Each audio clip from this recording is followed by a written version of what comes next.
Eh bien bonjour chers amis auditeurs de Radio Courtoisie, bienvenue dans ce libre journal de géopolitique profonde qui se déroule en direct. Nous devons être, je pense, le 7, quelque chose comme le 7 juin. D-Day, c'était hier. Et oui, c'était le débarquement, ce que le général de Gaulle s'était forcé de ne jamais célébrer, et qui est célébré depuis que finalement, l'opération Overlord, qui est une opération de soumission, est à nouveau, du fait de la trahison de nos élites et de nos dirigeants, un fait indéniable. Bien, bonjour à tous. Je rappelle le fait que je serai à nouveau tout seul. Je n'aurai pas mon assistante préférée. Je n'aurai pas Lara qui a des occupations plus importantes et qui sont d'ailleurs de mon fait. Donc, elle est toute excusée. Par contre, à la technique, elle est présente parmi nous, Nini Vlam, évidemment, c'est Virginie. Virginie, que ferions-nous sans les techniciens en général et sans Virginie en particulier, hein? En tout cas, Mike Borowski et moi-même. Eh bien, nous sommes heureux chaque semaine, ma chère Virginie, de vous avoir pour réaliser ces émissions. Et j'espère que la réciproque est vraie. Elle l'est. Bon, très bien. On remercie aussi nos bénévoles, parce qu'il faut des bénévoles pour une radio associative. Les bénévoles, c'est les patrons d'émissions, mais c'est aussi tous ceux qui, au secrétariat, prennent vos appels téléphoniques ou récupèrent et impriment vos courriels électroniques. N'hésitez surtout pas. Je vous rappelle que sur une émission qui dure entre 9h et 10h30, il faut vraiment envoyer dernier délai, à 10h, vos courriels. Vous avez 1 heure, parce qu'après la dernière demi-heure, déjà, on va procéder aux questions. Et puis, si vous l'envoyez après, en général, ça n'arrive pas et ça ne parvient pas jusqu'à nous. En particulier, notre ami Dumas, dont j'attends toujours impatiemment en fin d'émission, les Alexandrins, qui viennent ponctuer comme un bouquet d'artifice final l'émission et la résument souvent fort bien. Et de manière poétique. Et ça tombe bien parce qu'aujourd'hui, on en a un expert. Vous avez déjà entendu sa voix, vous l'entendiez mercredi. On revient avec lui aujourd'hui dans ce libre journal pour parler en partie de son livre, Verseau, aux éditions Séléna. C'est Oscar Freisinger. Bonjour Oscar. Bonjour Nicolas. Mais aussi parce que Oscar Freisinger, depuis qu'il a pris sa retraite, il était l'équivalent d'un député, évidemment, au Parlement suisse, Conseil national. Il est conseiller d'État de son canton. Je rappelle qu'il a créé d'ailleurs l'UDC Valais. Donc il en est le fondateur et ce fut son apothéose politique que de diriger police et éducation nationale dans son canton du Valais et d'avoir à gérer, me disait-il dernièrement, plus d'1 milliard d'euros de budget, ce qui n'est pas rien. Enfin, c'est pas des euros, c'est des francs suisses, c'est ça? C'est les francs suisses, oui. Ce sont des francs suisses. Ça vaut un peu plus que les euros. Oui, Environ 15% de plus. Oui. Et donc, Oscar, depuis qu'il a pris sa retraite politique, fait à la fois des activités d'écrivain, de traducteur. Je rappelle que c'est un ancien professeur. Et de chroniqueur aussi. Il est tous les jeudis matins, à partir de 7h30, mon permanent pour les matinales de géopolitique profonde, pendant 3/4 d'heure, 1 heure, où nous chroniquons ensemble, où il chronique l'actualité de la semaine, sa façon de voir l'actualité. Nous avons un permanent tous les jours qui nous amène un prisme spécifique. Et donc, nous allons faire justement ce mixte aujourd'hui entre l'actualité, géopolitique surtout, politique peut-être. Il y aurait à dire, après tout, dans le quartier où nous vivons, quand on voit samedi dernier ce déversement de barbarie, de violence qui s'est déroulé, puisque nous avons juste en face ce Parc des Princes qui n'était pourtant pas occupé pour un match, juste pour y accueillir des spectateurs. Ils appellent ça fan zone. Ah bah dites donc, la fan zone, c'est quand tous sont sortis, il n'est pas resté grand-chose du quartier du 16e. Et comment une liesse se transforme en émeute, on aura l'occasion d'en parler évidemment, mais on parlera aussi de géopolitique, Et je vous livrerai juste, puisque Lara n'étant pas là, on ne fera pas réellement de revue de presse et on passera directement à la chronique et au livre d'Oscar Verso, donc aux éditions Selena. On rappellera aussi les lectures. Bon, on peut rappeler tout de suite, peut-être, oui. Oscar, la lecture cet après-midi. Vous donnez rendez-vous à l'ensemble de vos, et non pas fans, mais de vos lecteurs. Oui, à 14h, rue Lecourbe, 202 rue Lecourbe. À la librairie arrondissement, librairie française, lecture publique, réponse à des questions sur la littérature, mes livres, et puis la politique en général, donc ceux qui s'intéresseraient plutôt à cet aspect. Donc tout le monde est cordialement invité, entrée libre. Je crois qu'il y a un petit apéro qui est prévu, l'éditrice sera là. Bon bah avec le frère Thierry, on peut espérer un petit apéro. Oui, je crois que ça va jouer. S'il m'entend, là, il doit pester. Il doit lui rester une réserve de vin de messe. Donc dans la librairie française de nos amis Thibaut de Chassey et le frère Thierry, qui d'ailleurs supplée avec bonheur parfois les émissions du soir de Thibaut de Chassey. Et donc, vous avez rendez-vous avec lui. Et tous ceux qui sont vos lecteurs, qui ont pu lire ces dernières... vous nous revenez aujourd'hui avec Verso, mais on vous avait déjà reçu, d'ailleurs, Sylvie, pas Patrice, mais nos bénévoles, justement, qui sont là tous les samedis, étaient en train de lire Animalia, et j'espère que vous allez lui dédicacer aujourd'hui. Ah, très volontiers. Donc, elle a l'air de trouver ça jouissif. Elle avait le sourire jusque derrière les oreilles en parlant, en se disant qu'elle piquait des fous rires régulièrement à chaque page. C'est bien, une dystopie qui fait rire, c'est pas mal. Une cacatopie. Une cacatopie, une descente aux enfers jouissive, la décadence joyeuse, comme l'a connu Vienne avant la Première Guerre mondiale. Décadence joyeuse, c'est à peu près ça. Donc, voilà notre époque. On en parlera et on parlera aussi du prochain livre qui, à mon avis, aura du mal à passer avec des lectures chez le frère Thierry. On en reparlera. Là, ça sera clairement jouissif. Des fois, il y a anguille sous soutane. Et j'en ai appris... Oui, ça, c'est sûr. Et là, j'en ai appris plus hier soir lorsque nous avons dîné ensemble sur le contenu, le futur contenu. Oui. On aura l'occasion, on gardera 5 minutes pour parler du prochain livre aussi d'Oscar Freisinger. Donc, Oscar, avant de débuter actualité et votre dernier ouvrage, en tout cas tel qu'il est paru chez Selena, juste noter qu'hier soir, en revenant justement d'émissions de plateau, et après avoir dîné ensemble, j'arrive et la télé était allumée, et je vois le sous-titre d'une chaîne d'infos en continu. Ça commence par un B, ça finit par un R, non un M.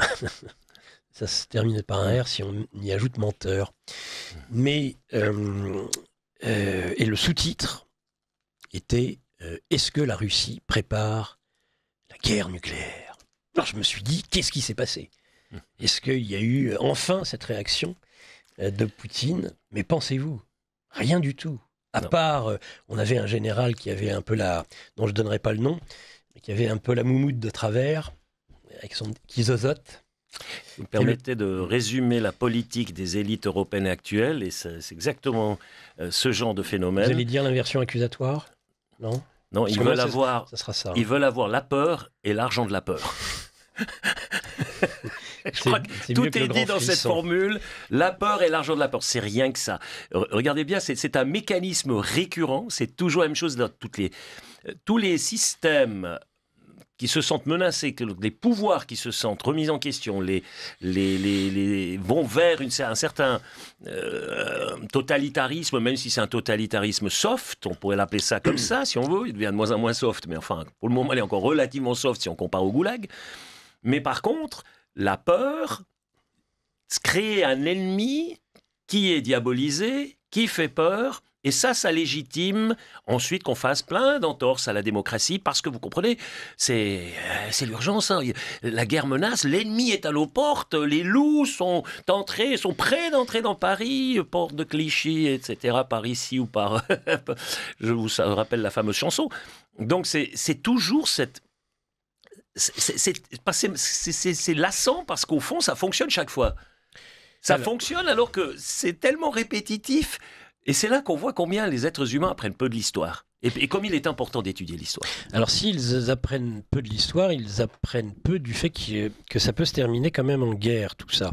Et je crois, alors ça a été lorsque nous nous sommes rencontrés avec François Martin, le géopolitologue, il y avait un désaccord entre vous deux et moi, qui persiste d'ailleurs, c'est-à-dire que je prends peut-être plus au sérieux que vous ce qui est dit, au sens où je ne pense pas que Poutine prépare la guerre nucléaire, mais je crois foncièrement que nous sommes arrivés aujourd'hui dans une situation en Occident que j'appelle situation en miroir.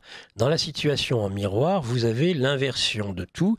C'est une inversion accusatoire. Ce n'est pas Poutine qui prépare une guerre nucléaire. Je pense que c'est nous.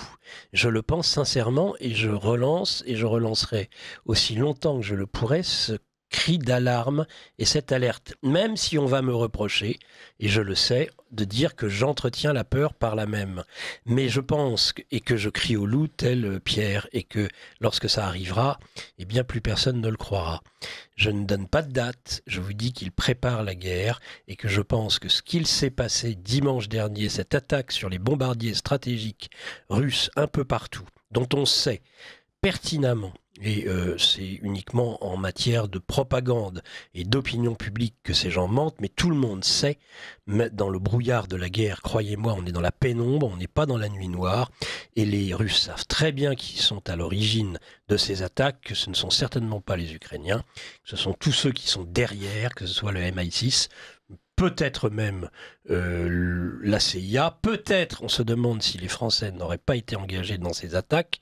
On rappelle quand même plusieurs bombardiers stratégiques qui sont exposés parce qu'il y a eu un traité START entre les Américains et les Russes qui prévoit que, justement, pour qu'on ne soit pas surpris par une attaque préventive nucléaire, les bombardiers soient visibles par les satellites et que s'il y a des mouvements qui pourrait préfigurer une attaque, ce soit immédiatement visible. Et donc, en bonne logique, les Américains devraient protéger les bombardiers stratégiques russes, comme les Russes, et de leurs alliés, et inversement, tout simplement, puisque c'est un traité. Et le malheur des Russes est de respecter en général les traités. Ça ne leur a jamais porté chance. Il en est par exemple aussi de Minsk 1 et 2, de toutes les tentatives de négociation, de la demande de sécurité, d'une architecture de sécurité en Europe avant l'intervention spéciale de Poutine en Ukraine, eh bien on le sait, les anglo-saxons ne respectent rien. Et je pense qu'en agissant ainsi, ils poussent à la provocation, ils poussent en fait ce qu'ils souhaiteraient vivement, je pense, et peut-être que là on pourra se mettre d'accord, c'est que justement cette prophétie du les Russes préparent la guerre nucléaire devienne une réalisation, quitte à ce qu'elle soit limitée, mais ils sont en train de provoquer pour aboutir à cela, rendre ce qui est en effet de la diffusion de la peur une réalité. Et c'est peut-être là que je vais un petit peu plus loin que François Martin ou vous-même, mais vous aurez bien sûr l'occasion de répondre. Et le dernier mot que j'avais à dire, et vraiment ensuite, on va consacrer l'ensemble de cette émission aux chroniques d'Oscar et à son livre. Quand je parle d'inversion accusatoire, je n'hésite pas à aller dans le sens de ce qui est le gardien du seuil, de diable. C'est-à-dire que l'Occident aujourd'hui, je suis désolé de le dire, on l'a vu avec la fausse parenthèse enchantée des cérémonies d'ouverture des JO et de fermeture, elle est satanique. Et donc, le principe même du satanisme, c'est le miroir. C'est-à-dire que tout est inversé. Et nous sommes aujourd'hui dans une situation où tout ce qui est dit est l'envers de la réalité, de la vérité. Et je crois qu'on avait chroniqué un jour sur ce sujet.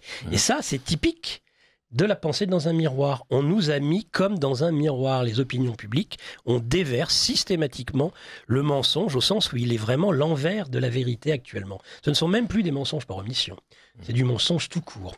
Et ça, c'est le propre de celui qu'on appelle le gardien du seuil, qui, s'il est là pour être au seuil et nous vérifier, cherche aussi, c'est le mystère du mal, à nous piéger.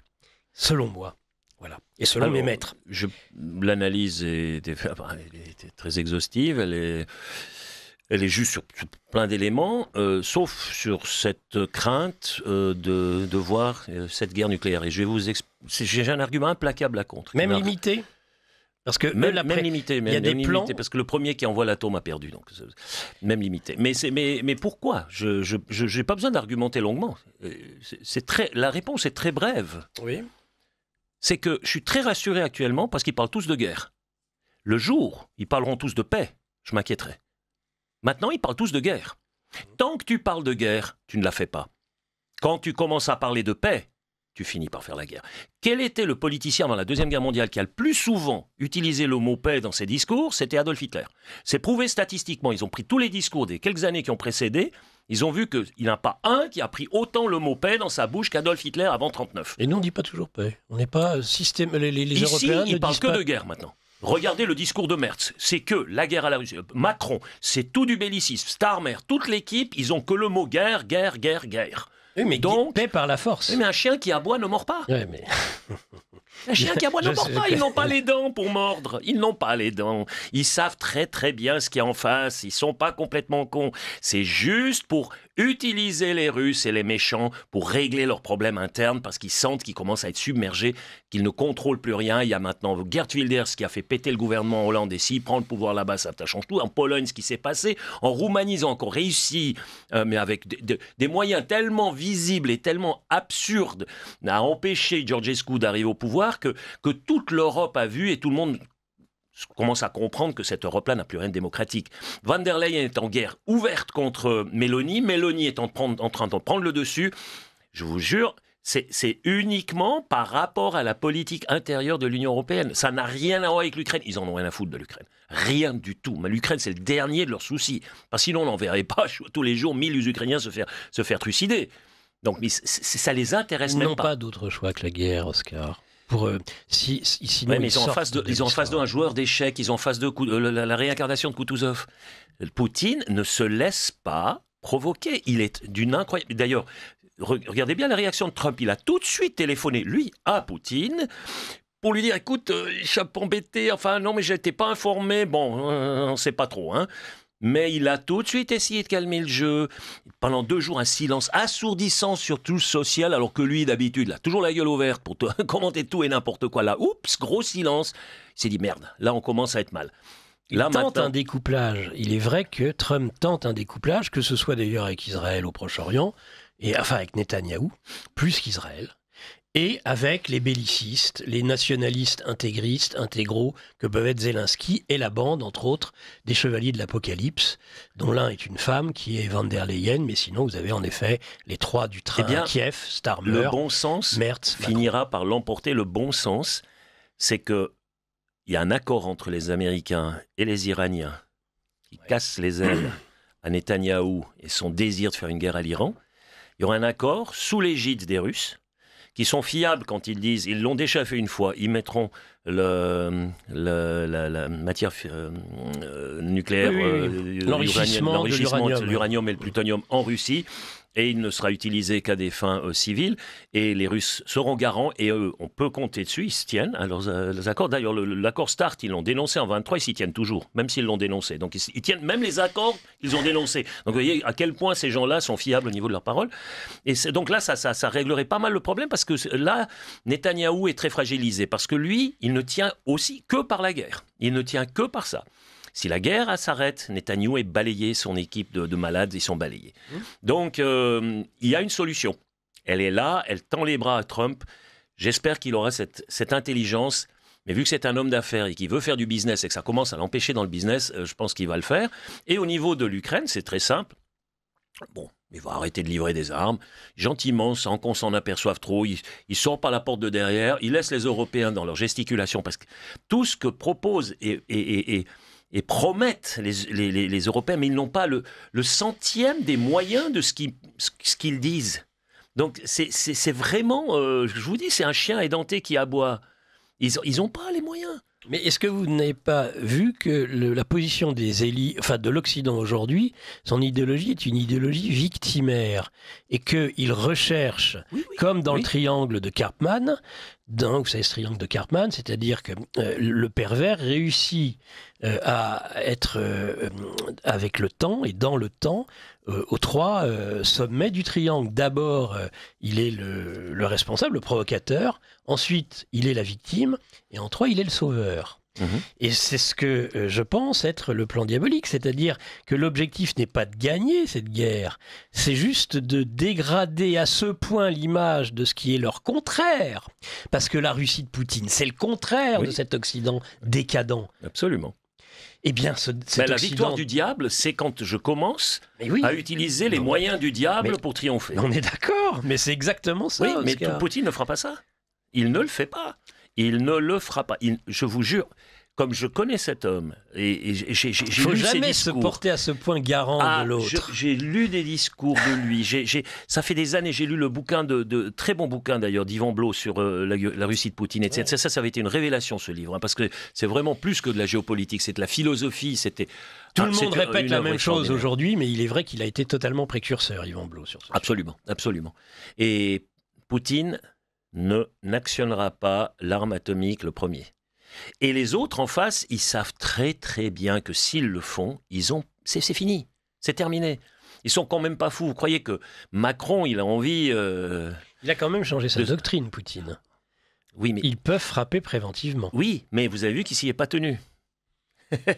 La doctrine, telle qu'elle avait été reformulée, si un pays tiers, avec le soutien d'une force atomique, bombarde le territoire russe... De façon massive, ce qui fut le cas. Voilà, nous pouvons utiliser l'arme nucléaire, etc. Il ne l'a pas fait.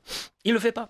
Parce que, et je reviens à d'ailleurs notre fameux roman ici, avec ce passage où...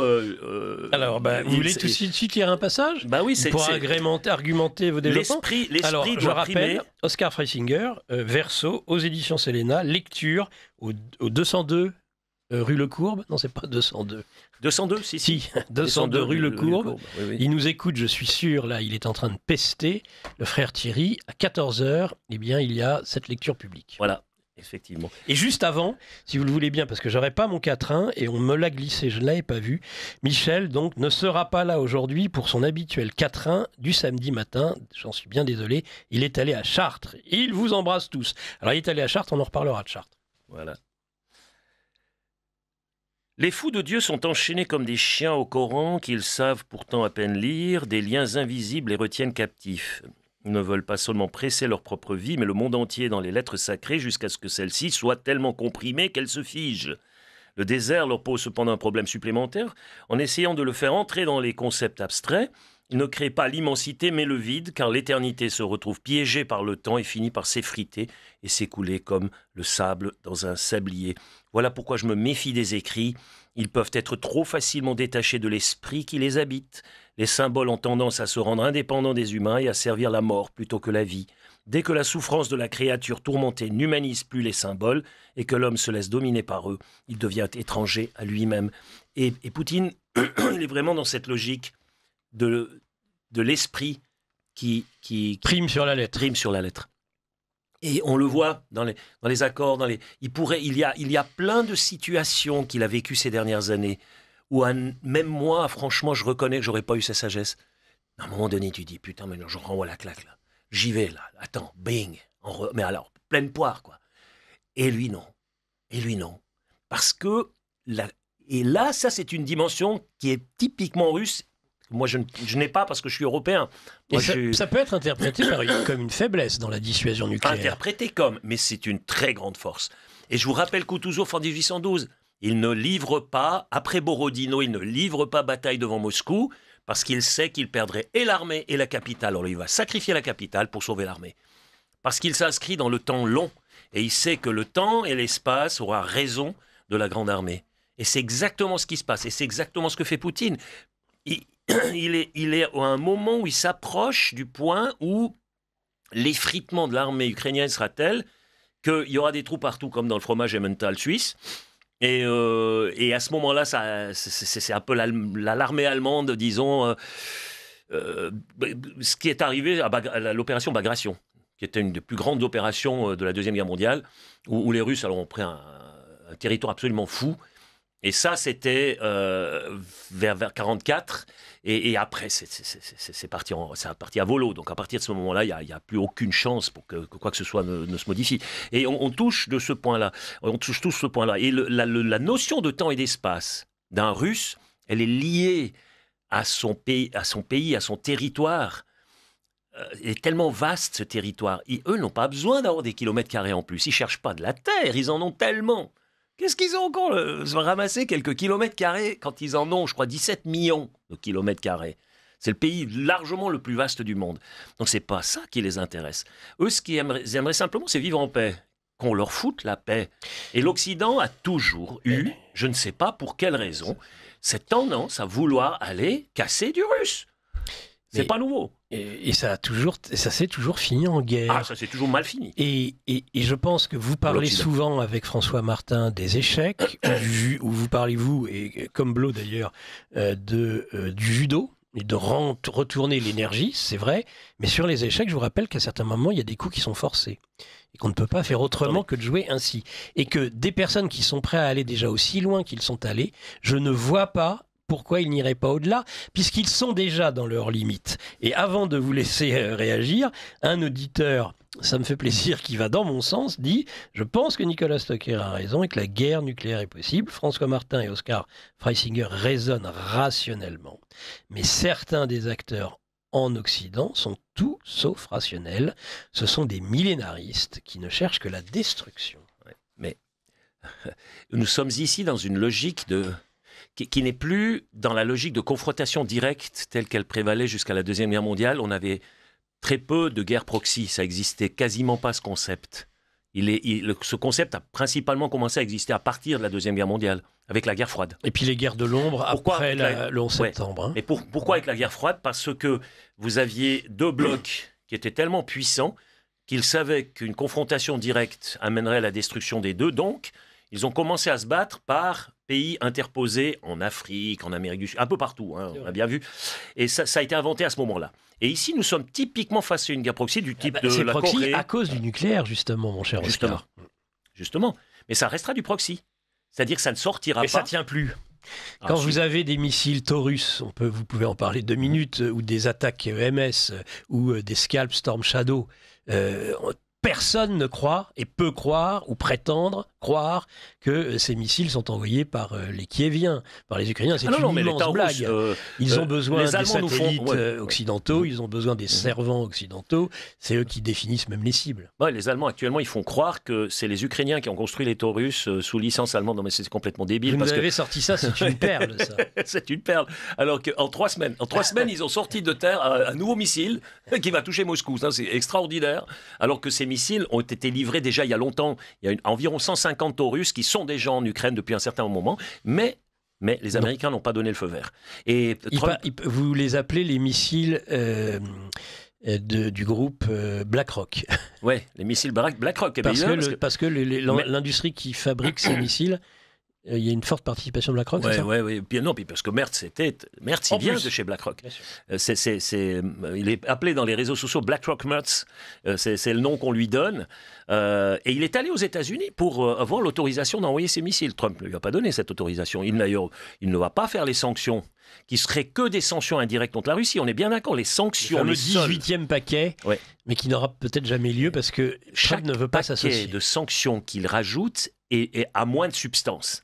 Et là, ils sont obligés, s'ils veulent réellement que ça fasse mal à la Russie, ils ne peuvent pas faire autrement que ce que propose Lindsey Graham, c'est de sanctionner les Chinois, les Indiens, les Malaisiens, tous les pays du BRICS, donc la moitié de la planète, des taxes de 500% s'ils achètent du pétrole russe ou du gaz russe, etc., etc.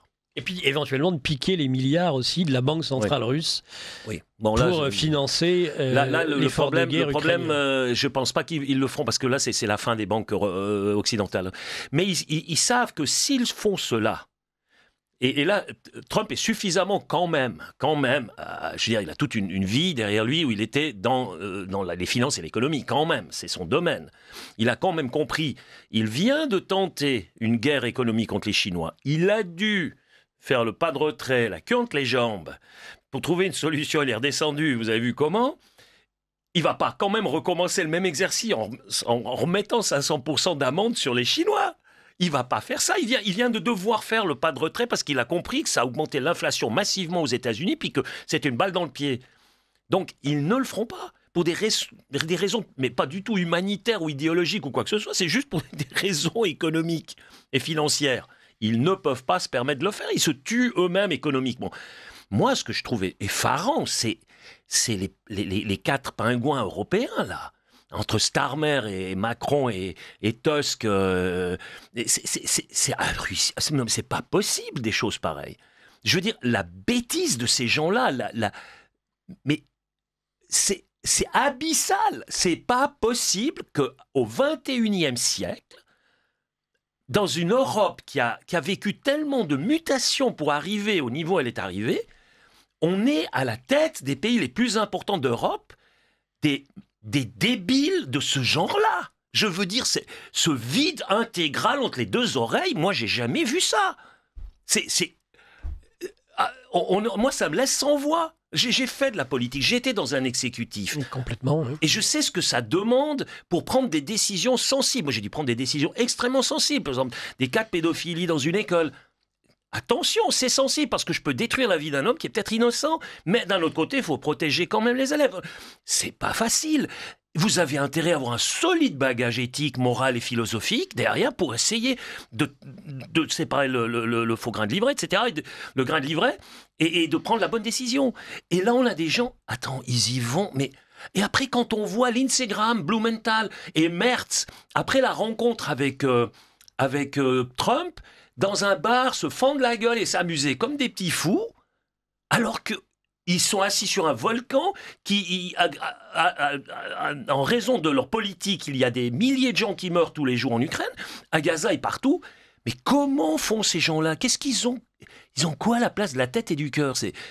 Eh bien voilà l'homme moderne. Voilà le grand désert annoncé par Nietzsche, ce désert dans le cœur des hommes, cette déshumanisation par un cerveau qui se déconnecte du monde, où vous êtes plus que dans un narratif et une logique que vous vous inventez vous-même. Et en fait, vous êtes en train de tourner dans un film que vous vous inventez au fur et à mesure selon vos besoins. Mais c'est incroyable. Et il y a le destin de tellement de gens qui en dépend. Maintenant, il y a une chose, plus pratiquement. Revenons de la philosophie vers le plancher des vaches. Le premier missile russe qui tomberait sur une ville allemande ou sur un aéroport allemand, etc. Je peux vous dire, vous avez tous les Allemands dans la rue qui marchent sur Berlin. Là, on arrête de jouer. Les populations européennes, et c'est ça qu'il faut bien prendre en compte, les populations européennes, déjà, n'ont plus aucune considération pour leurs dirigeants. Zéro.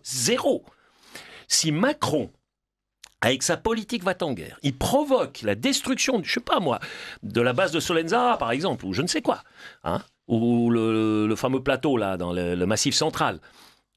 Missiles russes sur le territoire français, je peux vous dire, c'est bon. Les Français marchent sur Paris et cette équipe, et on a la prise de la Bastille de 89 qui se répète. Moi, j'en suis convaincu, parce que là, ça dépasse largement parce que le citoyen moderne, nous sommes plus comme les citoyens d'avant la Première Guerre mondiale, qui étaient pris dans un système de formatage dès leur naissance, etc., de contrôle. Ils étaient nourris par une sorte de nationalisme exacerbé, tout ça. C'est fini, ça. Qui va encore prendre un fusil pour aller défendre, je sais pas, défendre l'OTAN dans le Hindoukouch, ou bien aller dans le sud-est pacifique, parce paraît-il que c'est là qu'il faut défendre la liberté en Europe.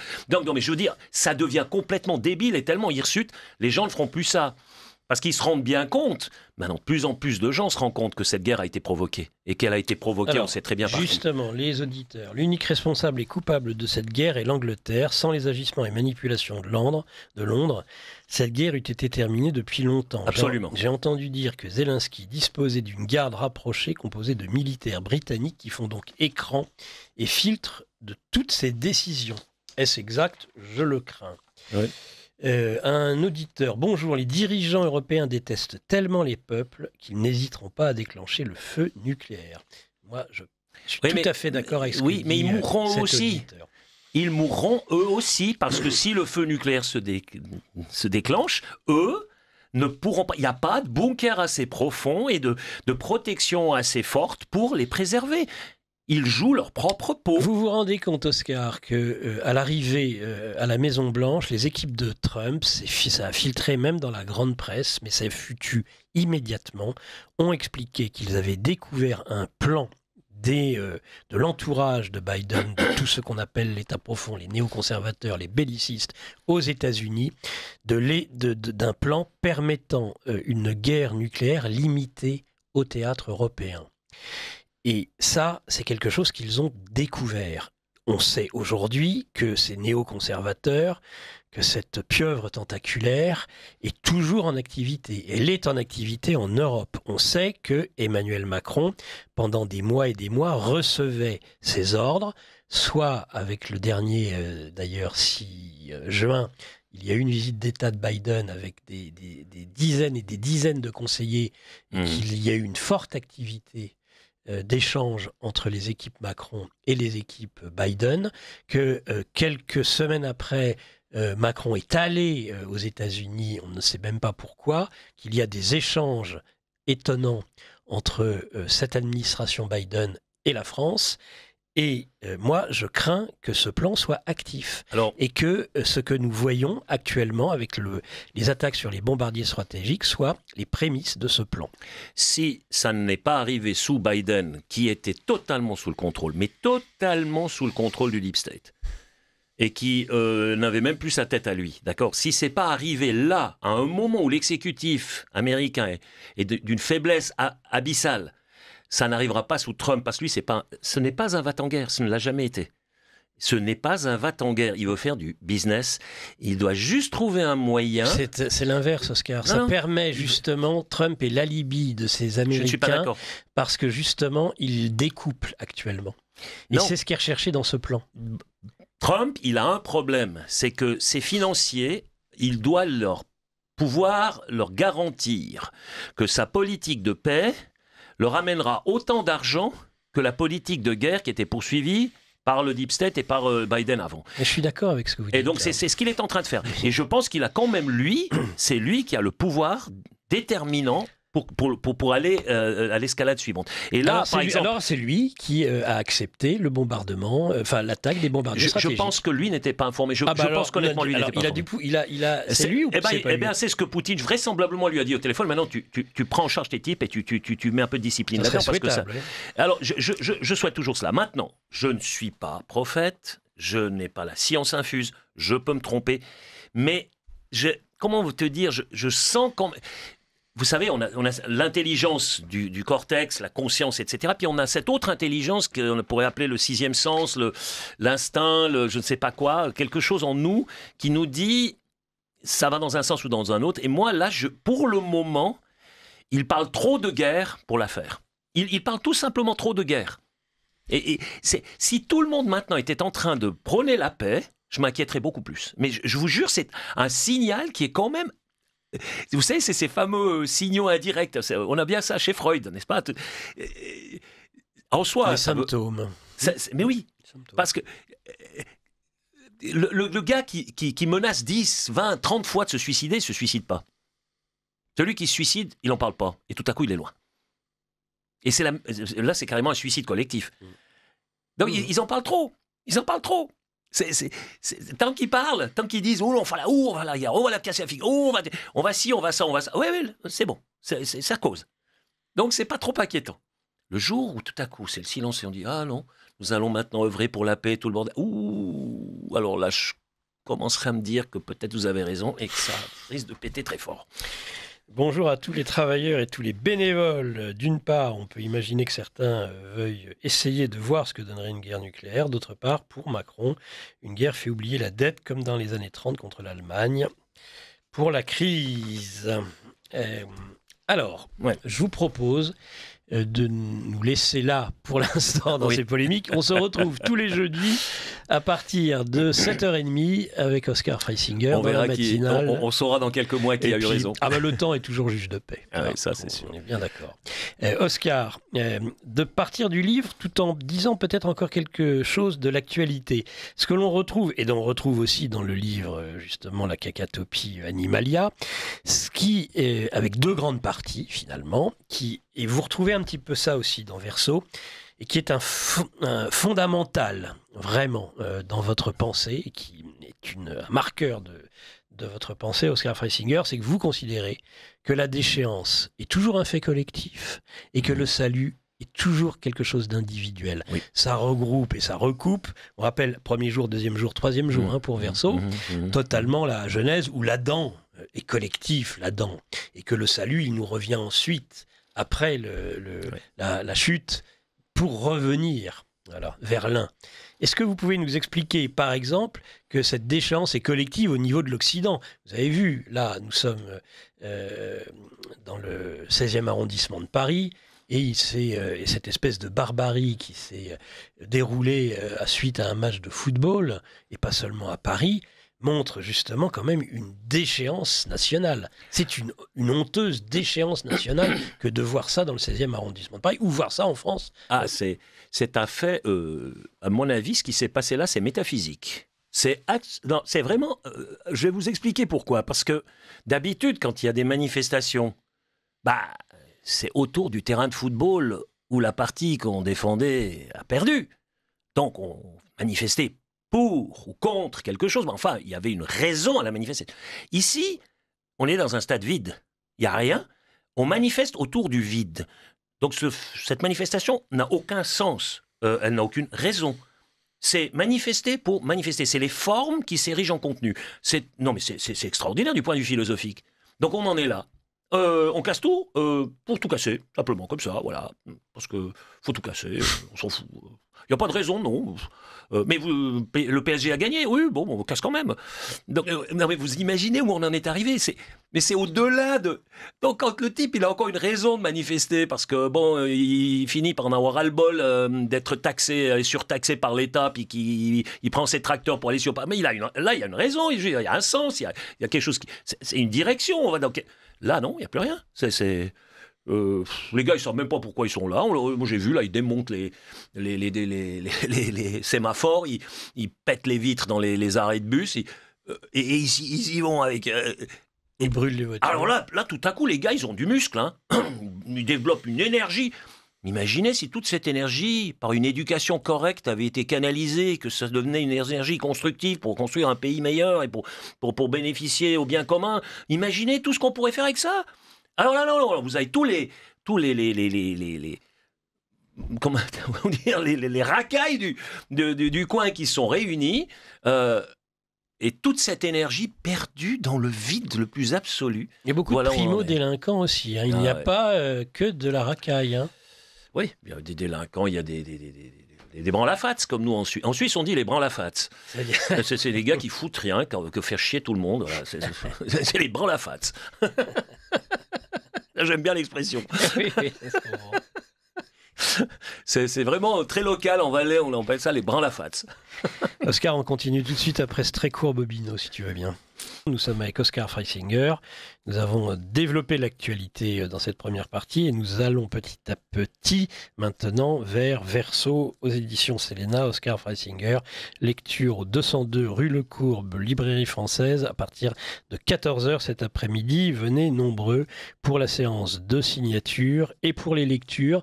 Je pense, Oscar, que vous vouliez justement, à ce moment-là de l'émission, revenir justement au livre et procéder à une de ces lectures. Alors, je vais vous entretenir d'un sujet fascinant en 2 étapes. Le chameau. Fascinant, le chameau. J'en ai fait une chanson en dialecte au valaisan. J'ai fait une carrière de chanteur dans la partie germanophone de mon canton, puisque je suis parfaitement bilingue. Et l'histoire, c'est la suivante. Alice se trouve dans le désert. Il voit une tempête de sable lui arriver dessus. Il dit, je suis foutu. Ouais, je suis mal. S'il n'y a pas un miracle qui arrive, je suis pomme. Et tout à coup, par terre, il voit une lampe. Ça traîne là-bas, vous savez, les lampes traînent un peu partout. Il prend la lampe, il frotte, pouf, il y a l'esprit qui sort de la lampe. Il dit, tu as 3 souhaits. Alors Ali, qui est un peu sous pression, parce qu'il voit le sable, là, ce gros mur de sable, et le vent qui lui arrive dessus, il se dit, purée, il faut que je fasse vite là. Alors, je dois avoir de longues jambes pour courir très très vite. Et puis, avec tout le sable là, qui m'arrive, il me faut une peau très épaisse pour pouvoir résister à tout ça. Et puis non, de chien, il faut que je puisse survivre, parce que des fois je suis en sable. Et puis, il faut que j'aie besoin d'un minimum d'eau pour survivre. Bing, l'esprit te transforme en chameau. Alors Ali, il est quand même embêté. Merde, je suis mal. Il dit, écoute, gentil esprit, t'es un bon type, tu sais, il est comme l'esprit bleu, là, dans Aladdin, un peu sympathique quand même. Il détourne un peu les règles, hein, dans le film il le fait aussi. Et là, il dit à l'esprit, écoute, je pourrais pas avoir encore un 4e vœu, là il en a déjà fait 3, longue jambe, peau épaisse, et puis avoir soif. Mais je pourrais pas avoir un 4e vœu. Alors le djinn, il dit, bon, oui, c'est vrai que franchement, là, il a été quand même vachement rétrogradé, le gars. C'est un être humain, il devient un chameau. C'est quand même pas sympa. Il s'est un peu planté parce qu'il était paniqué avec ce sabre qui lui arrivait dessus.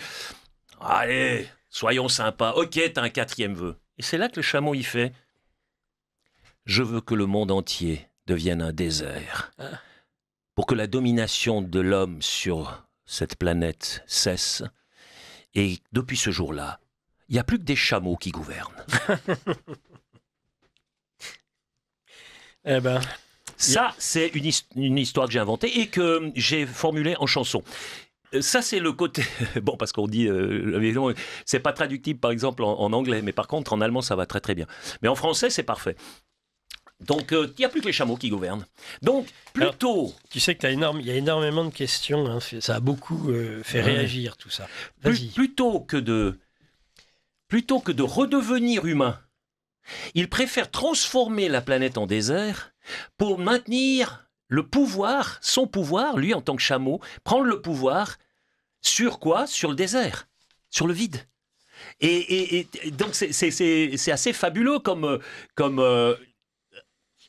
réaction profondément liée à cette soif de pouvoir des êtres humains, cette débilité de s'accrocher au pouvoir à tout prix. Donc plutôt régner sur le désert que d'être un être humain dans un monde luxuriant.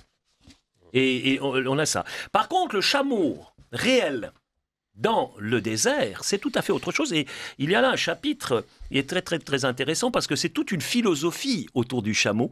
Je vais quand même vous faire une petite lecture de quelques petits extraits ici. Il faut que tu saches une chose si tu veux comprendre le désert, poursuivit Médour. Le chameau est le désert. Nous n'avons pas été planifiés, nous les hommes, tels que nous sommes, et nous ne survivons qu'en raison de notre capacité d'adaptation. Le chameau, lui, représente la création parfaite d'Allah. Il montre à l'homme sa relativité et représente le cours de la vie.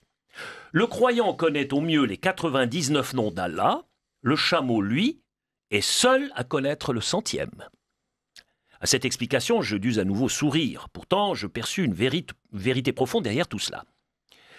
Le chameau est lui-même une dune, poursuivit Médour, une dune errante, une immobilité en mouvement. C'est la main d'Allah qu'Allah tend à l'homme à travers le désert. Observe bien la relation entre la selle et la bosse. Ils forment 2 demi-cercles qui se rencontrent au point culminant de leur courbe. L'un est ouvert vers le haut, l'autre vers le bas, et l'homme est le lien entre ces 2 infinités. Le chameau a été créé avant le monde, avant les palmiers et les pâturages. Un peu plus tard, c'était au tour du nomade d'être créé pour ne faire qu'un avec lui. Ensemble, ils constituent l'équilibre, essentiel à la survie dans le désert, entre la froideur de l'animal et la chaleur de l'homme. Le chameau fait partie de son cavalier et le cavalier fait partie du chameau. Ce n'est que sur son dos que nous, les nomades, trouvons indépendance et liberté. Bien que le chameau semble lent, il est rapide, parce qu'il se contente de faire ce qui doit être fait, parce qu'il fait tout comme il faut, ni trop, ni trop peu, parce qu'il connaît le chemin et le but. L'homme, par contre, n'est rapide qu'en apparence. Sa rapidité ne fait que précipiter sa mort. Or, la mort est la chose la plus lente qui soit, puisque rien n'est plus lent que l'immobilité éternelle. Encore une fois, je dus sourire de la façon étrange dont Médour présentait certaines sagesses générées par la vie. Mais déjà, il reprit le cours de ses explications. S'agissant des chameaux, il semblait intarissable. Sans chameau, l'homme est un corps étranger dans le désert parce qu'il ne peut emmagasiner d'eau dans ses tissus comme sa monture. En binôme avec le chameau, il fait partie du désert, le désert devient sa maison. Pourquoi penses-tu que le chameau affiche toujours la même expression d'ennui et de condescendance ? Parce qu'il sait que la survie de l'homme dépend de lui, mais que lui n'a pas besoin de l'homme pour survivre dans le désert. Mon cher Jean, l'homme est un être peu sûr de lui. Tout le contraire du chameau, qui est fait pour le désert. Son instinct lui permet de montrer le chemin à son cavalier. Et pourquoi cela? Parce que le chameau vient de la fin du monde, alors que l'homme n'en est qu'à son début. C'est pour cela que nous baptisons les nouveau-nés avec de l'urine de chameau, que les femmes y trempent leurs cheveux et que nous appelons nos enfants gardiens des chameaux avant même de leur avoir donné un nom.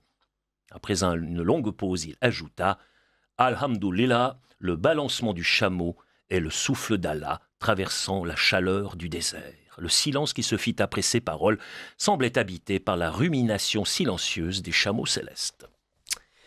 Alors, qu'est-ce que tu veux nous dire sur ce passage? Parce qu'après, j'ai été obligé, moi, de me concentrer sur les questions qui tombent à toute vitesse sur la première partie de l'émission. Le lien entre l'environnement géographique dans lequel on vit et le caractère fondamental des gens qui y habitent. Combien, au fait, cet échange avec la nature nous détermine, nous marque, nous forme.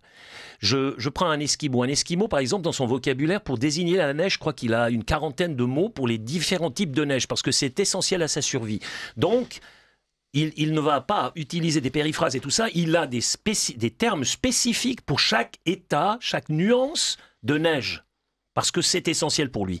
Le chameau ici et son cavalier, c'est une logique à part. Donc il y a ce binôme qui doit se créer pour pouvoir garantir une survie dans un lieu aussi hostile. Moi, je viens des montagnes. Tu sors le matin, donc tu attaques des 4000 mètres autour. Donc soit ça monte, soit ça descend. Donc il n'y a presque rien à plat, quoi. Il y a toujours quelque chose qui monte ou qui descend.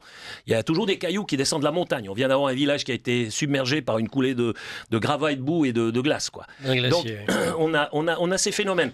Et les caractères des Valaisans, en Suisse, on est reconnu pour ça. On est très tranché. On a un caractère très fort. On est pugnace. On a notre style à nous, comme qui est souvent marqué les montagnards, par les montagnes. Oui, là. Et quand je débarque à Paris, par exemple, comme un montagnard, je suis en territoire hostile. Attention, c'est quoi les règles? Faut que je m'adapte. Quels sont les moyens de survie essentiels à Paris? Que le Navigo, le machin, le... Et je fais ce que je fais face à la montagne. J'ai tout de suite cette réaction-là, mais d'abord, un pas de retrait, fais gaffe, c'est hostile. Et après, bien sûr, je m'habitue, et 2-3 jours après, j'y suis comme un poisson dans l'eau, mais sur le départ, c'est typiquement la réaction. Alors que quelqu'un qui viendrait de Genève, il n'aurait pas du tout la même réaction. Pas du tout, parce que il vit au bout du lac, c'est plat, et puis c'est une ville. Et les citadins, et c'est ça le problème de la modernité, c'est cette forte urbanisation de toute la planète. Il y a beaucoup plus de gens qui vivent dans des grandes villes de nos jours qu'il y a une centaine d'années. Et l'urbanisation, elle a une influence. Quand vous mettez tous les lapins dans un clapier puis qu'ils sont serrés, ils commencent à se ronger, à se mordre parmi. Les poules, elles commencent à se picorer jusqu'à la mort. Et donc, vous avez des phénomènes de stress psychologique parce que vous êtes découplé de la nature, vous êtes dans du béton. C'est pour ça que maintenant on a ces tentatives, comme à Medellín par exemple, j'ai vu où ils créent des énormes allées vertes.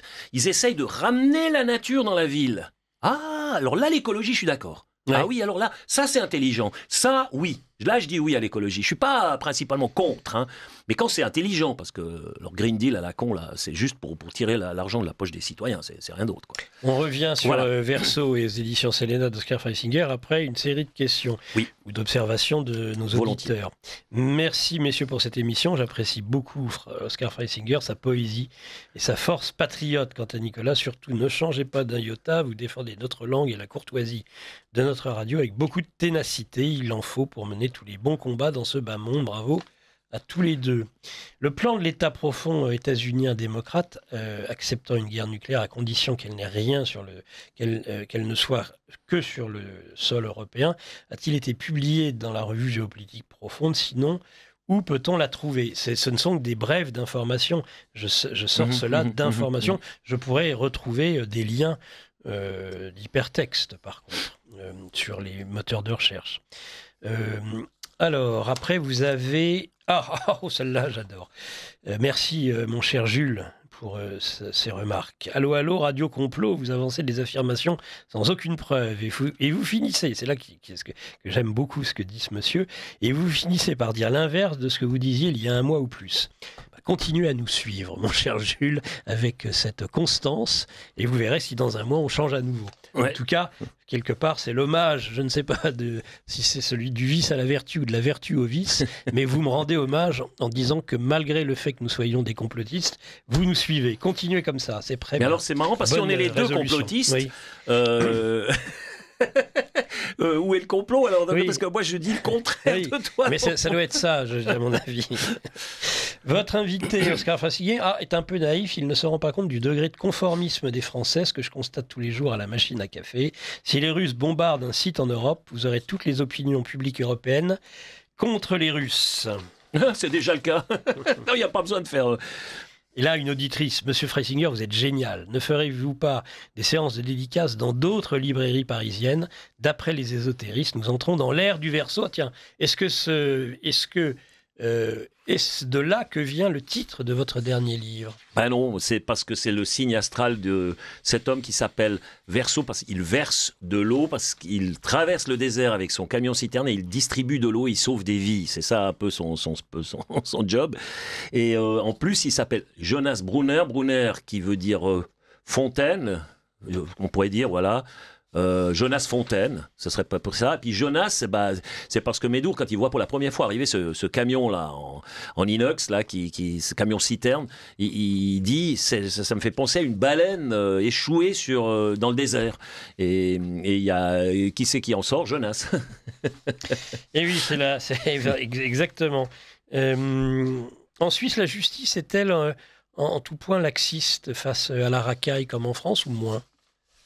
Un peu moins, ça dépend des cantons. Il y a des cantons... ça dépend, franchement, ça dépend si le juge est socialiste ou s'il est de gauche ou de droite. Celui de droite aura une tendance à être beaucoup plus restrictif que celui de gauche. La gauche, c'est sa tendance, vous savez, c'est la merde. Eux, c'est un peu... C'est le matriarcat, la gauche. Non, les gentils, il faut les comprendre. Ils ont été malheureux. Ils ont une enfance malheureuse. Puis, vous comprenez, on les accueille mal. Et puis ceci, puis cela. Puis c'est le système qui est mauvais. Puis il faut les... Non, on peut pas. Et puis alors à droite, on dit non, il y a des règles. Maintenant, il ne se tient pas aux règles, il est puni. Terminé. Là, à un moment donné, une sanction, ça suffit. Hein. Et à un moment, on met des limites. Donc c'est toute la différence entre le père et la mère. Généralement, parce que chez moi, ma femme était plus sévère que moi, je reconnais. On parle beaucoup de saccage suite à la victoire du PSG. Par pitié, pourrait-on mentionner l'assassinat du jeune Benoît, 17 ans, à Dax, par un réfugié afghan qui voulait, lui... je sais pas. Personne n'en parle. Y a-t-il des consignes officielles? Non, alors ça, c'est quelque chose qui est dramatique actuellement et dont les médias essayent de taire la réalité. Je veux dire, en Allemagne, il ne se passe pas un jour sans un coup de poignard. Pas un jour, pas une heure sans un coup de poignard. C'est énorme. C'est presque tous les jours. Non, c'est tous les jours. C'est tous les jours et plusieurs fois même. Donc, et puis personne n'en parle parce que à force, ça se banalise, ça devient une habitude, on n'en parle plus. Et il y a tellement d'autres nouvelles qui se superposent. C'est ça le piège de cette modernité. Vous avez tellement d'impulsions que vous pouvez noyer n'importe quoi facilement en le surchargeant d'autres éléments. Moi, je pense que ce qui s'est passé au Parc des Princes a complètement noyé l'assassinat de ce jeune homme. Et ça a peut-être servi à ça. Bonjour Nicolas, bonjour monsieur. Super l'histoire du chameau. Chez moi, un chameau, c'est un être extrêmement méchant. Passons. Mais aussi de nos jours, le peuple, à force de rentrer dans un moule, devient tarte. Être chameau ou tarte, que faut-il faire? Bref, que choisir? Merci à tous. Émission, comme d'habitude, avec plein de cœur. Chameau ou tarte, elle est pas mal. S'il y a une raison, c'est une auditrice pleine d'humour. S'il y a une raison à la casse, la haine des Blancs, la haine de la France, la haine de notre pays. Enfin, il y avait des Blancs quand même dans la casse. Et surtout, tout à la base de cela, la haine de soi-même. Oui, la haine de soi-même. C'est des gens qui ne sont pas bien. Ils sont pas bien dans leur propre cœur, dans leur propre corps, dans leur propre esprit. C'est toute une... C'est dramatique, ça. Je veux dire, c'est comme si... Quand je me souviens là, Joseph Borrell qui disait le monde est une jungle et l'Occident est un jardin. Ah il est beau le jardin. Ah ouais, alors on est loin du jardin de Boboli ou des termes de Caracalla. Donc on est dans... C'est la jungle qui est en train d'envahir ce fameux jardin-là. Et la jungle, elle est bien quand elle est totalement libre et à l'endroit où elle est naturellement jungle. Mais quand on transplante cette jungle dans le jardin, là, vous avez tout à coup plein d'espèces non indigènes qui commencent on voit ça avec, par exemple, certaines mouches ou certains insectes, etc., ou certains poissons, par exemple, ou les hérons, par exemple, en Suisse, qui sont en train de complètement vider le lac de filets de perche. Les pêcheurs, ils trouvent plus rien à pêcher parce que les hérons se sont tellement démultipliés qu'ils leur vident carrément les fonds du lac. Donc, vous avez ce genre de phénomène. C'est dans la nature. Et ça, c'est une des très très grandes forces du système politique suisse, de cette démocratie directe, ce fédéralisme, cette subsidiarité, tout ça, c'est que les fondateurs de cette Suisse-là, en 1291, ils vivaient dans une nature hostile, il était dur de survivre là-dedans, et ils ont été éduqués par cette nature qui les forçait justement à respecter certaines règles fondamentales. Et ils se sont basés sur ces règles-là pour créer leur système. Un système où il y a tout le temps des équilibres, tout le temps des check and balance qu'on dit en anglais moderne. Il ne faudrait peut-être pas faire ça sur Radio Courtoisie, mais enfin, c'est... Donc, check il y a and toujours balance, ça reste un terme franchement anglais, c'est pas un anglicisme. Voilà. Donc c'est admis. Et donc, mais ils se sont inspirés même si de la nature. frémir quand même le cochon. Hein. Ouais. C'est des agriculteurs. C'est des gens de la campagne, proches de la terre, qui ont fondé ce système. C'est pas de la pointe vers le bas, c'est du bas, de la pyramide, vers le haut qu'on a formé ce système. Et c'est pour cette raison qu'il est aussi bien équilibré. Principe de subsidiarité, mais véritable. Et qu'il est aussi durable. Il est durable, ça c'est du développement durable en politique. L'inverse de la décentralisation à la française, ça c'est sûr. Ah, alors là, ces éléments de cet auditeur m'intéressent au plus haut point, parce qu'on ressort une pointe critique. Or, moi je rappelle quand même une chose, c'est qu'on disait Oscar Freisinger, Radio Courtoisie, c'est la coqueluche numéro 1. Il fut même une année, à l'époque où il y avait la fête de l'été, fin de printemps, début d'été, où l'ensemble des patrons d'émissions avec leurs invités venaient exposer une sorte de fête du livre. Une année, Oscar, qui à l'époque était au fait de sa gloire, était arrivé, le journal, la Gazette de Radio Courtoisie, je ne sais pas si ça s'appelait déjà à l'écoute à l'époque ou pas, avait fait sa première page sur tous ces encouragements que vous receviez. Vous étiez au centre de Radio Courtoisie et de ce qu'on attendait, à une époque où il y avait beaucoup d'auditeurs, hein, ça date, ça. Hein. Oui. Aujourd'hui, est-ce que c'est Oscar Freisinger ? Moi, je me pose une question. Parce que même si vous recevez toujours un accueil très favorable, il l'est moins qu'avant. Et je me dis, est-ce que c'est Oscar Freisinger a-t-il changé, ou bien est-ce que ce sont les Français ? Je ne dis pas nos auditeurs, ce n'est pas le sujet, mais est-ce que ceux qui nous écoutent, et je suis sûr que ce sont les mêmes, en tout cas, ils sont nous restons tous de la même famille politique. Est-ce que c'est eux qui ont changé ? C'est ce que m'interroge, et j'aimerais bien vraiment vos lumières, et que vous réussissiez, parce que vous en avez ce génie, Oscar, de réconcilier des gens. Alors il y a des individus soit sots, soit mal intentionnés, qui cherchent à créer des fractures au sein des patriotes. J'en ai rencontré, que je connaissais pourtant de longue date, il y a quelque temps dans une émission que j'ai faite. Il y a une volonté manifeste de diviser, et ça c'est détestable. Et j'en ai tiré les conséquences. Mais il y a aussi des gens qui le font, je crois, parce qu'ils sont justement sous l'influence de gens mal intentionnés.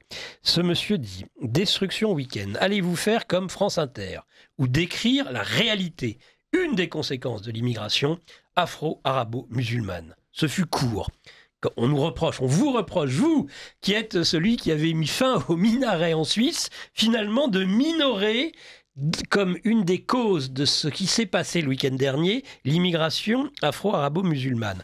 La deuxième partie, c'est moi qui vais y répondre, mais après vous allez revenir sur l'essentiel, la première partie. Concernant le peu de risques entre Russes à Paris, difficile de se mettre à la place de la Pologne ou des peuples baltes qui s'arment et se protègent, surtout si l'on est suisse. Cher monsieur, est-ce que vous croyez que pour autant l'Europe dans son ensemble doit épouser la cause des Baltes ?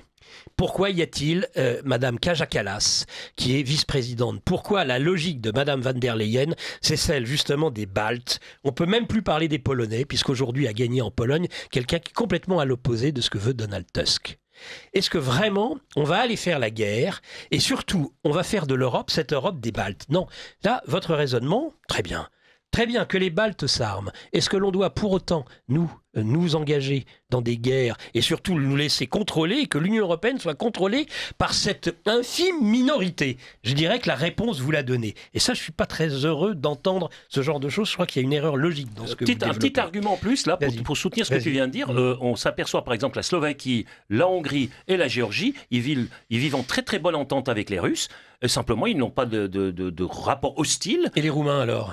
Et les Roumains, les Roumains, malheureusement, l'Union européenne leur a imposé un président dont ils ne voulaient pas. C'est parce que le président que les Roumains souhaitaient avoir, c'était Georgescu. C'était pas Simion non plus. Simion, c'était juste un succès d'année de Georgescu. C'est Georgescu qui, normalement, légitimement, d'après les sondages et tout, on voit très très clairement que c'est lui, il aurait été élu si on l'avait laissé. Bien sûr. Et c'est ce qu'on a empêché. Donc, qui se mêle des affaires de ces pays? C'est pas les Russes, là. Excusez-moi, au début, ils ont dit qu'il y avait une ingérence sur TikTok ou bien je sais pas quoi contre et puis on a vu que c'était en fait les deux partis pro-européens qui essayaient de se scier l'un l'autre à travers ces influences sur TikTok. Ça n'avait rien à voir avec Georgescu et son résultat du premier tour, la deuxième tour donc a été annulé sur la base de manipulation sur TikTok qui n'avait absolument rien à voir avec lui. Mais c'est quoi ça? C'est tellement bête et ça marche. Plus c'est gros, plus ça marche. Donc là, quant aux pays baltes qui cherchent à entraîner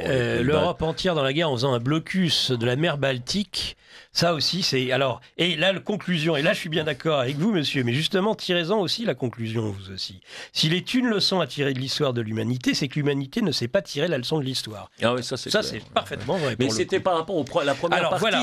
Donc, voilà. Oui. Est-ce qu'on nous reproche finalement d'être comme France Inter, ce qui moi me reste un peu quand même au travers de la gorge là. C'est-à-dire qu'on va trop vite, on passe trop vite sur le fait qu'une des causes principales, si ce n'est la cause principale de cette barbarie qui s'est déversée, ce serait l'immigration afro-arabo-musulmane. On ne le dit pas assez d'après cette une immigration mal maîtrisée, une non-intégration de ces personnes, soit dans le processus de travail, soit... Donc c'est des gens qui profitent simplement du système social, qui viennent ici uniquement pour ça. On a bien compris comment ça fonctionne et le piège a commencé à fonctionner au moment où il y a le regroupement des familles. C'est là que vraiment le tournant a été très important. Et cette immigration... L'immigration en tant que telle, elle a toujours existé, mais elle était toujours sous contrôle, avec des règles précises. Mon père, quand il est arrivé en Suisse depuis l'Autriche après la guerre, parce qu'il crevait la faim en Autriche, il avait un contrat de travail, et s'il n'avait pas eu ce contrat de travail en bonne et due forme, il ne passait pas la frontière. Il y avait des règles très précises. Et ces gens-là, ensuite, sont venus, sont intégrés, il a eu 4 enfants, il a fondé une famille...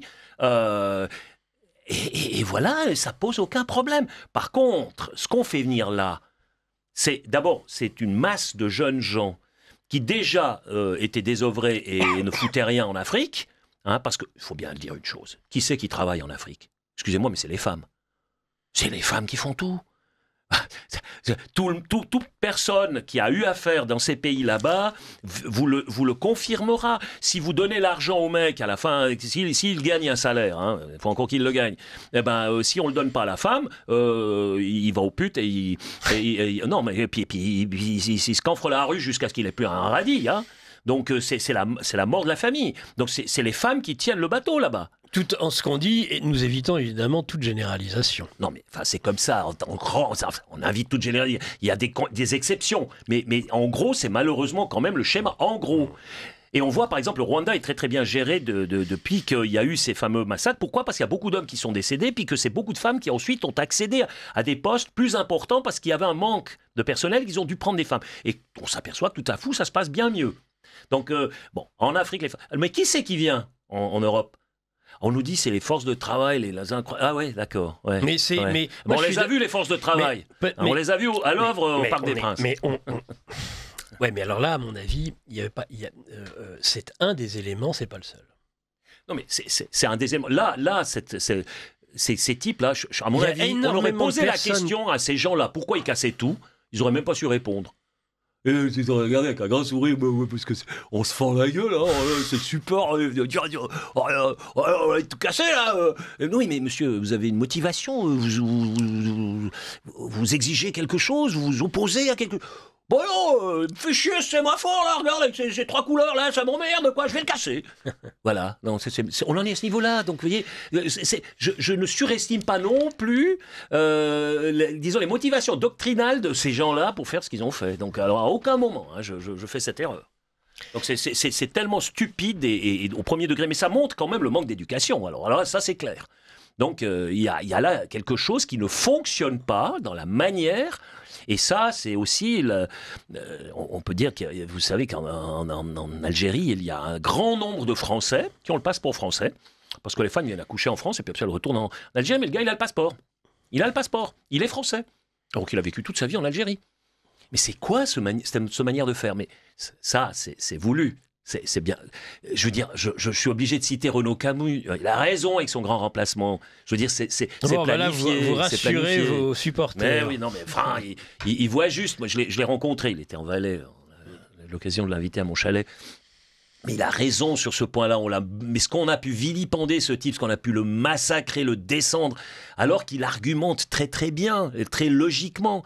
Mais face à la bêtise et la haine... Je suis très content de lire cette remarque aussi. À chaque fois que vous parlez de l'immigration arabo-musulmane, n'omettez pas de préciser qu'elle a été décidée par le patronat. Le problème, c'est le capitalisme international qui veut des esclaves pour ne pas les payer. Absolument. Cette pousse droite est pire, cette fausse droite est pire que la gauche. Amazon, Uber, etc. Il y a une alliance. Ça, c'est vrai. Il y a une alliance entre la gauche internationaliste et le grand capital, très très très très clairement.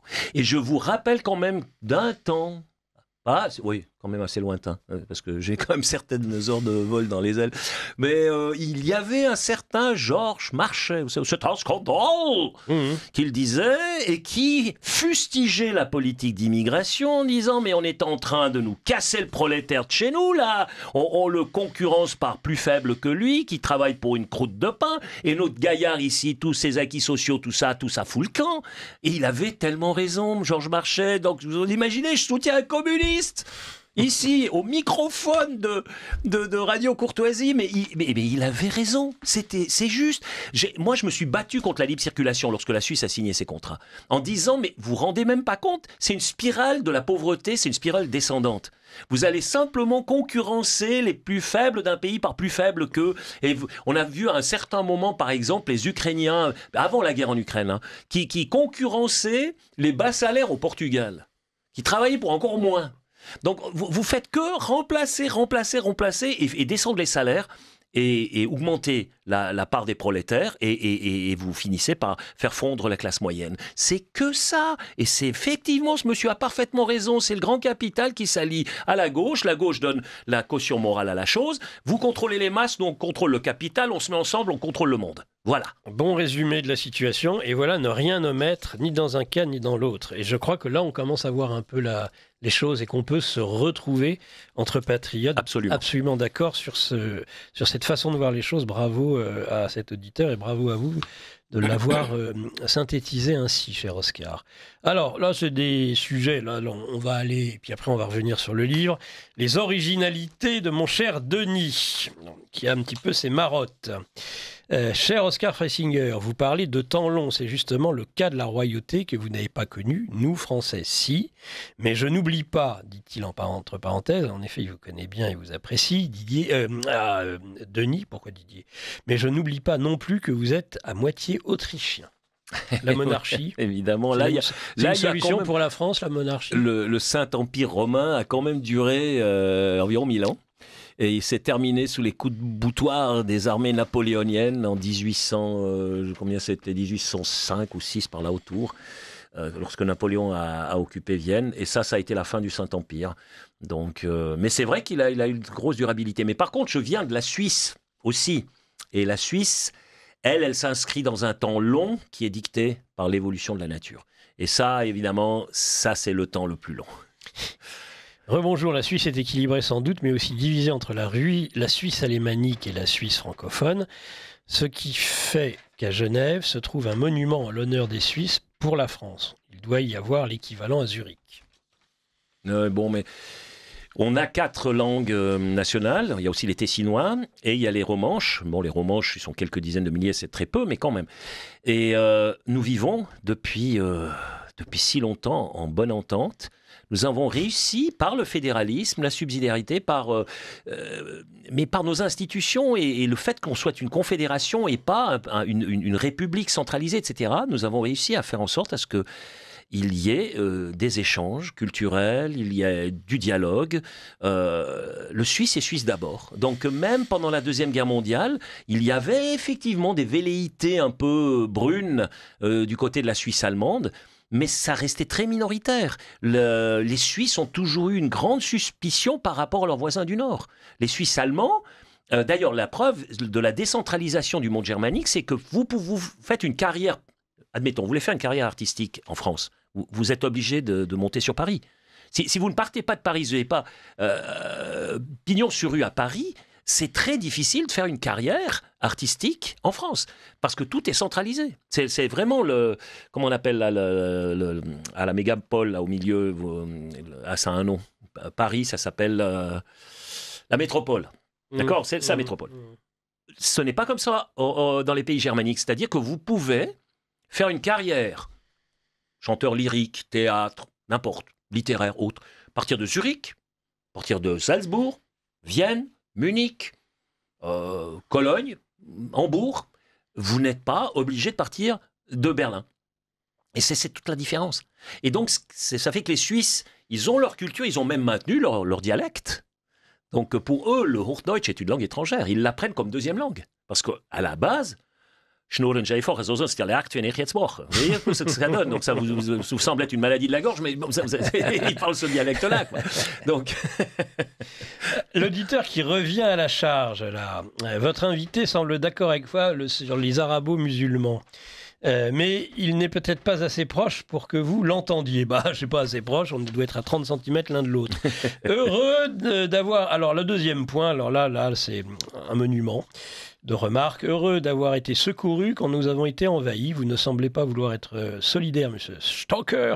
Si un voisin est envahi avec courtoisie. Et donc, c'est une raison pour mettre la fameuse Kaja Kallas, vice-présidente de l'Union européenne. Oh, quand même. Non, mais on sait très bien comment ça s'est passé au Maïdan, qui était derrière la CIA, les 5 milliards investis, la fameuse Victoria Nuland, tout ça, c'est connu. Et puis, notre auditeur, en fait, prend pour argent comptant la remarque comme quoi l'Amérique, grâce aux Américains et seulement aux Américains, donc ce qui est pour moi du révisionnisme historique, c'est-à-dire faire prendre comme quantité négligeable l'apport de la Russie, enfin de l'Union soviétique, dans la victoire dans la Seconde Guerre mondiale. Soyons bien clairs.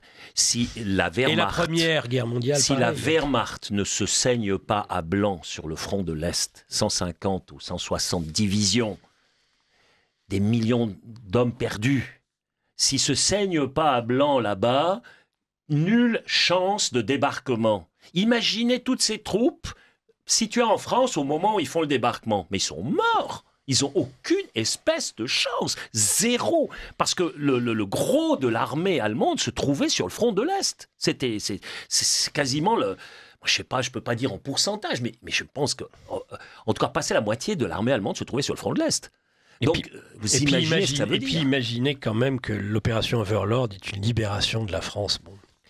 Oui, ils avaient bien prévu pour prendre le contrôle de la France, les Américains. Heureusement qu'il y avait De Gaulle. Là, il faut quand même reconnaître des grandes vertus du général De Gaulle, qui a vu venir le coup, qui a préparé la chose.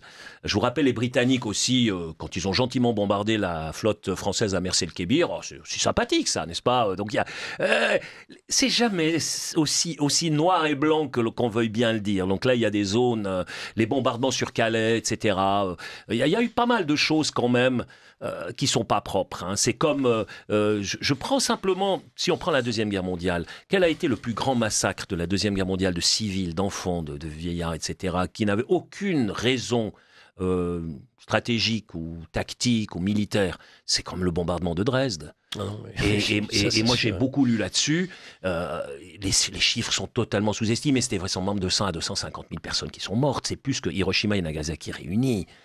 Et Bomber Harris a fait son travail. Quand on voit comment il a construit son attaque à différentes vagues, en utilisant une tempête qui s'approchait de Dresde, il a voulu détruire, massacrer, éradiquer de la surface de la Terre un maximum de femmes, d'enfants et de vieillards. Il n'a jamais été mis devant un tribunal, puisqu'il a tué des salauds. Voyez où on en est, c'est ça la morale. Eh bien, ce qu'on est en train de faire avec les Russes maintenant, hein. Tiens, je vous donne un exemple tout à fait très simple. J'ai vécu personnellement, j'ai soutenu le bonhomme, j'ai une rubrique dans un journal et je l'ai soutenu, il m'a envoyé une boîte de chocolat d'ailleurs derrière.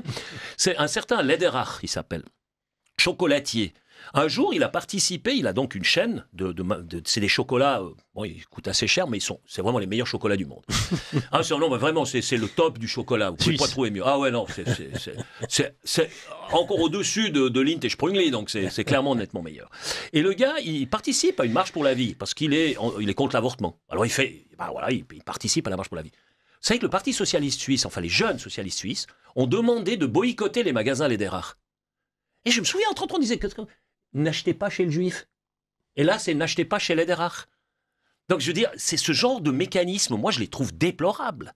C'est quoi ce truc? Donc, le type, il n'a pas le droit de se dire, mais moi, personnellement, je suis contre l'avortement. C'est mon opinion. Enfin, on peut être d'accord ou pas avec moi, mais moi je suis pro-vie. Voilà. Ah non, alors, vous n'allez plus acheter les chocolats chez lui. Il faut le tuer économiquement, ce bonhomme. Voilà où on en est. Et ça, c'est en Suisse, hein. C'est en Suisse. C'est en France, c'est partout en Occident. Hein. C'est la même chose.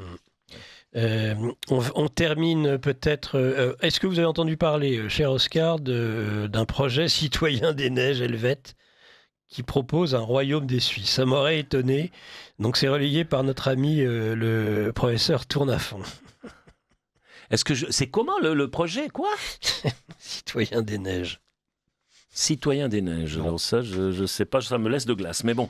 Dromadaire, ici, chameau. Alors oui, effectivement, cela vient. Et il a raison. Le monsieur a parfaitement raison. Il dit que je confonds chameau et dromadaire. C'est vrai que en allemand, par exemple, on ne fait pas nécessairement la distinction. On dit chameau de manière générique. Qu'il ait une ou deux bosses. Voilà, qu'il ait une ou deux bosses, mais effectivement, pour être précis, il faut dire dromadaire quand ça concerne l'Afrique du Nord, le Maghreb, etc. Et c'est en Asie centrale donc que vous avez les chameaux à deux bosses. On ne peut pas monter à dos de chameau, ça m'étonne. Oui, vous avez lu jusqu'au bout? Oui.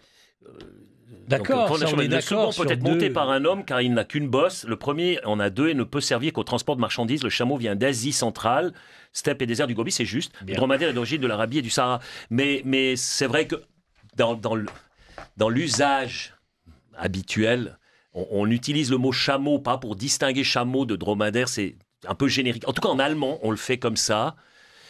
Bah, bon, bref, voilà, il y a une traduction. Mais il a raison, si on veut être précis.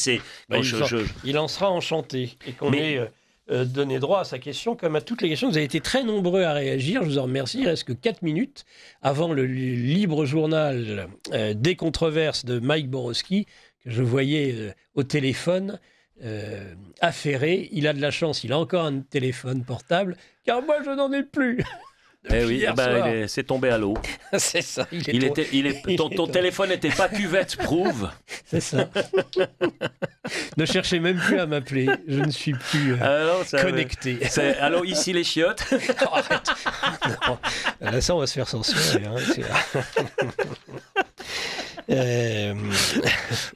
Alors,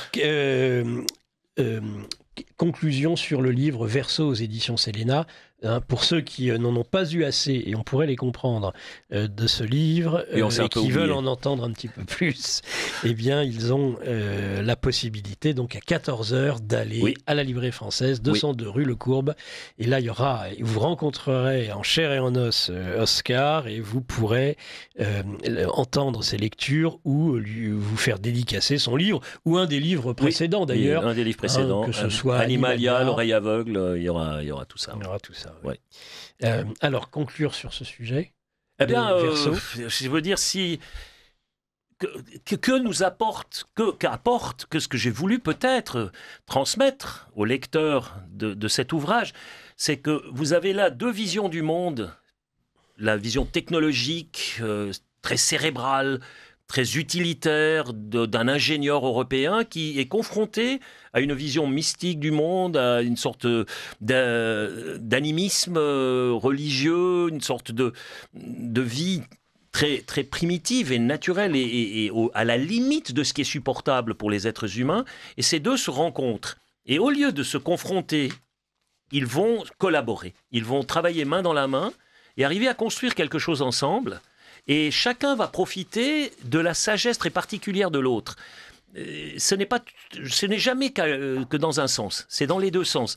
Le Touareg va, au niveau de la technologie, par exemple, à un certain moment, il est capable de réparer l'allumage du camion, du Land Rover de Jean Tourelle. Donc, parce qu'il a appris ça avec cet ingénieur. Alors que l'autre apprend comment survivre dans le désert. C'est quoi le désert? À quoi faut-il faire attention? Et il apprend la patience aussi. Patience. C'est une des vertus essentielles face à une nature hostile. Bien sûr. La première chose, ne hâte pas ton pas. Reste calme, tranquille, un pas après l'autre. C'est comme ça dans la montagne, c'est comme ça sur les glaciers, c'est comme ça dans le désert, c'est comme ça partout. Donc il y a une attitude à développer d'humilité face à la nature. Et ça, c'est ce que lui apprend. Et les deux ensemble, ils vont vivre une expérience d'amitié et de confiance mutuelle assez extraordinaire.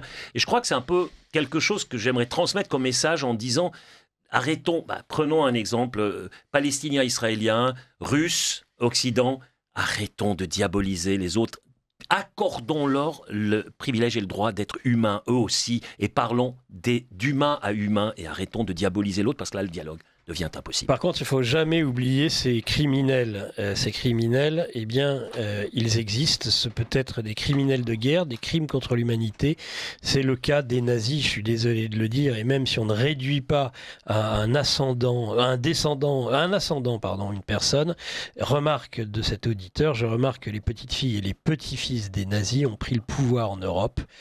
Madame la présidente de la commission de Bruxelles, dont on rappelle quand même un certain nombre d'ascendants, qui a été remercié par le prix Charlemagne. Madame Kaja Kallas, je suis désolé, mais il y a un grand-père aussi nazi, je le crains, avec les affaires étrangères. Merz, chancelier de l'Allemagne, il y a, je crois, quelque chose aussi. Oui. Et Madame Baerbock, secrétaire générale de l'ONU. La boucle est bouclée, le Troisième Reich a gagné, il se venge sur les Russes. Je pense que ça va. Elle n'a pas tout à fait tort. Bon, voilà.